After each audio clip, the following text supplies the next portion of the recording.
اس وقت ایک انٹرویو کی چرچا سوشل میڈیا پر لگاتار کی جا رہی ہے اور لوگ لگاتار اس کے بارے میں اپنی رائے دے رہے ہیں۔ چھوٹا ہو یا بڑا، عالم ہو یا غیر عالم، سنجیدہ ہو یا غیر سنجیدہ، وہ اپنی رائے سوشل میڈیا پر ضرور ظاہر کرتا ہے۔ اکثر و بیشتر سوشل میڈیائی لوگوں کا یہی حال ہے۔ وہ کسی چیز کی تحقیق نہیں کرتے، کسی چیز کو مکمل طور پر جانچتے نہیں ہیں، دیکھتے نہیں ہیں، لیکن گویا کہ اپنی رائے کا اظہار کرنا ان کے اوپر فرض ہے اور ہر کوئی ان کی رائے کا جیسے طلبگار ہے، اس طرح سے وہ رائے اپنی رکھتے ہیں۔ الغرض اس انٹرویو سے میری مراد ہے میرے استاد محترم حضرت مولانا سید ارشد مدنی صاحب دامت برکاتہم العالیہ کا وہ انٹرویو جو انہوں نے رسوائے زمانہ شخص کو دیا تھا، جس کا نام ہے سریش چوہان۔ یہ ایک چینل کا بانی ہے جس کا نام ہے سدرشن ٹی وی۔ اس نے اپنا یہ چینل 5 اگست 2005 میں شروع کیا تھا اور ابتداءً یہ شخص RSS سے جڑا رہا ہے اور پھر اس کے بعد یہ RSS کے ونگ یعنی کہیے گویا RSS ہی کا ایک حصہ اکھل بھارتیہ ودیارتی پریشد کا ممبر رہا ہے اور اپنے زہریلے اور مسموم خیالات کو پھیلانے کے لیے اس نے اس چینل کا انتخاب کیا یا کہیے اس کو اسٹیبلش کیا ہے۔ فی الحال اس کا دفتر نوئیڈا میں ہے اور یہ اپنے زہریلے سوالوں اور دل جلا دینے والی باتوں اور دوسروں کو اپنی باتوں سے ایذا دینے اور نفرت کا ماحول بنانے کے لیے مشہور و معروف ہے۔ گویا کہ نفرت کی ایک فیکٹری ہے جہاں سے نفرت نکلتی رہتی ہے۔ زہر کا ایک کاروبار ہے جہاں سے زہر ریلیز ہوتا رہتا ہے اور بازار میں آتا رہتا ہے۔ یہ آدمی حضرت مولانا ارشد مدنی صاحب کے پاس کیسے پہنچا، اس کی کیا تفصیلات ہیں، مجھے مکمل طور پر اس کا علم نہیں، لیکن سوشل میڈیا ہی پر جو اطلاعات ملی ہیں ان سے یہ پتہ چلا ہے کہ یہ کسی بہانے سے حضرت کے پاس پہنچا تھا اور اس نے انٹرویو لیا تھا، واللہ اعلم بالصواب۔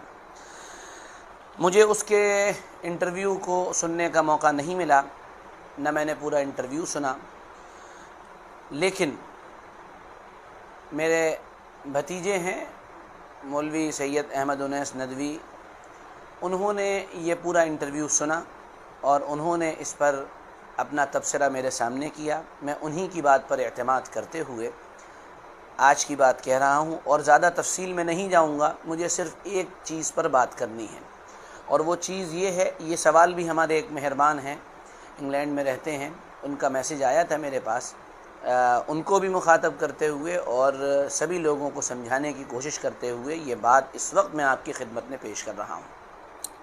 اور وہ بات کیا ہے؟ وہ سوال کیا گیا تھا کہ کافر کیا ہے۔ کافر کے سلسلے میں یہ ڈیبیٹ کوئی نئی نہیں ہے، یہ بات کوئی نئی نہیں ہے بلکہ بہت پرانی ہے اور یہ بحث بہت زمانے سے چلتی چلی آ رہی ہے۔ میں کافر لفظ کے معنی کیا ہیں، لغوی معنی کیا ہیں، ڈکشنری میں کیا کہا جاتا ہے، یہ آپ کا موضوع نہیں ہے اور اس سلسلے میں تفصیلی بات کرنا آپ کے سامنے گویا کہ آپ کے وقت کی بھی شاید تھوڑی سی بربادی ہو۔ میں ٹو دا پوائنٹ صرف یہ بتانا چاہتا ہوں کہ کافر شریعت کی ایک ٹرمنالوجی ہے اور ٹرمنالوجی کا مطلب آسان الفاظ میں اس کے معنی یہ ہے کہ جو انکار کرنے والا ہو وہ کافر ہے۔ لفظی معنی کے اعتبار سے جو انکار کرنے والا ہو وہ کافر ہے، شرعی اعتبار سے جو اسلام کا اور دین کا انکار کرے، اس کو نہ مانے، وہ کافر ہے۔ اب انکار کرنے کے معنی یہ ہیں کہ مان لیجئے میں عیسائیت کو نہیں مانتا ہوں، میں عیسائیت کا انکار کرتا ہوں۔ انکار کرنے کا سینس یہ ہے کہ میں یہ نہیں مانتا ہوں کہ عیسائی مذہب سچا مذہب ہے، میں اس بات پر یقین نہیں رکھتا ہوں، تو عیسائیوں کے اعتبار سے میں کافر ہوں۔ میں یہودیوں کو صحیح اور سچا اور صحیح راستے پر چلنے والا نہیں مانتا ہوں، تو یہودیوں کے اعتبار سے میں کافر ہوں۔ یہودی مجھے، عیسائی مجھے یہ سمجھتے ہیں کہ یہ انسان ہمیں یعنی یہودیت کو اور عیسائیت کو فالو نہیں کرتا ہے، ان کے اعتبار سے میں کافر ہوا۔ گویا کہ آسان الفاظ میں مطلب یہ ہے کہ کسی بھی مذہب کا انکار کرنے والا، کسی بھی مذہب کو نہ ماننے والا، اس مذہب کے ماننے والوں کے نزدیک کافر ہوگا۔ ہو سکتا ہے ہمارے ہندو بھائی بہت سے ہوں اور وہ اس بات میں یقین رکھتے ہوں کہ مسلمان ان کے مذہب کو نہیں مانتے ہیں، وہ ہمیں شوق سے کافر کہیں، ہمیں کوئی اعتراض نہیں ہوگا ان کے کافر کہنے پر، کیونکہ یہ بالکل صحیح بات ہے اور بالکل سچی بات ہے۔ ہم اسلام میں یقین رکھتے ہیں، اللہ میں یقین رکھتے ہیں، اور محمد الرسول اللہ صلی اللہ علیہ وسلم کی ذات عالی یہ ہمارے لیے قابل نمونہ شخصیت ہے، اور ہم یہ یقین رکھتے ہیں کہ اسی میں چل کر انسان کے لیے کامیابی ہے، اور یہی انسان کے لیے کامیابی کا راستہ ہے۔ باقی اگر آپ یہ سمجھتے ہیں کہ آپ اپنے مذہب پر چل کر کامیاب ہوں گے تو آپ اپنے کام پہ لگے رہیے۔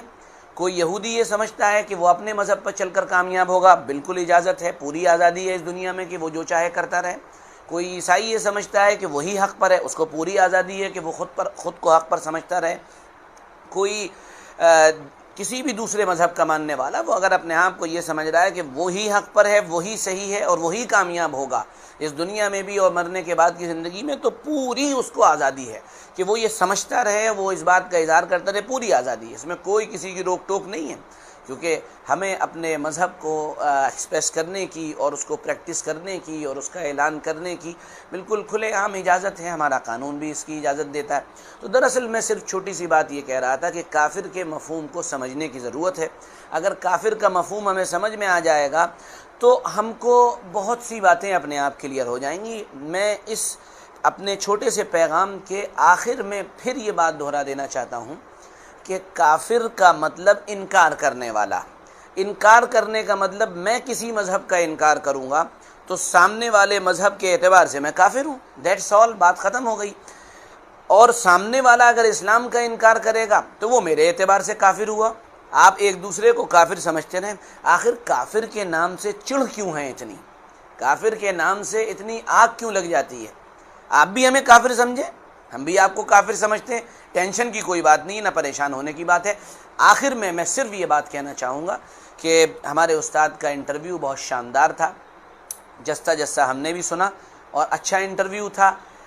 پرفیکشن کہیں نہیں ہوتا ہے، یہ بات یاد رکھنی چاہیے، اور اپنے زبان کو اور منہ کو اور قلم کو حرکت دینے سے پہلے مکمل جائزہ لے لینا چاہیے۔ اور رہی یہ بات کہ مولانا کو اس کو انٹرویو دینا چاہیے تھا یا نہیں دینا چاہیے تھا، مولانا ہمارے باپ کی عمروں سے بھی زیادہ ہیں، ہمارے والدین کی عمروں سے زیادہ کے ہیں، تو اگر میرے جیسا کوئی طالب علم ان کو رائے دے کہ ہم کو مولانا کو ان کو انٹرویو نہیں دینا چاہیے تھا یا دینا چاہیے تھا، یہ بالکل نامناسب بات ہے۔ انہوں نے جس چیز کو صورتحال کے مطابق سمجھا وہ کر لیا، وہ بڑے ہیں، وہ ہمارے استاد ہیں، بہرحال وہ ایک بڑی تنظیم کے قائد ہیں، یہ ساری باتیں اپنی جگہ پر ہیں، اس لیے ان سب باتوں پر اعتراض کر کے ان پر لکھ کر اپنے وقت کو برباد کرنے کی کوشش نہیں کرنی چاہیے۔ اور یہ بالکل نہیں سمجھیے گا، نہ آپ سمجھیں نہ میں سمجھوں نہ کوئی اور سمجھے، کہ یہ جو میں بات کر رہا ہوں کوئی بھکتی کی بات کر رہا ہوں، بھکتی کی کوئی بات نہیں ہے۔ ہمارے استاد ہیں، جو بات مجھے صحیح لگ رہی ہے، جو بات مجھے اچھی لگی، میں نے آپ کے سامنے پیش کر دی۔ میں امید کرتا ہوں کہ میرا یہ پیغام آپ کو سمجھ میں آیا ہوگا، آپ اس کو سمجھیں گے اور شیئر کریں گے تاکہ لوگوں کو بھی یہ بات سمجھ میں آئے، اور خاص کر ہمارے برادران وطن کو یہ بات سمجھ میں آنی چاہیے کہ کافر کا مطلب کیا ہوتا ہے۔ وہ کافر کو شاید اپنے لیے گالی سمجھتے ہیں، حالانکہ ایسا نہیں ہے، وہ ہمیں بھی کافر سمجھ سکتے ہیں، ان کو پوری آزادی ہے۔ ٹھیک ہے، آج کا پیغام میں یہیں ختم کرتا ہوں، اس امید کے ساتھ کہ آپ اس کو لائک بھی کریں گے، شیئر بھی کریں گے، ساتھ میں جتنے لوگ دیکھ رہے ہیں وہ اچھے کمنٹس بھی دیں گے۔ ہم پھر ملیں گے، اجازت دیجیے، السلام علیکم ورحمۃ اللہ وبرکاتہ۔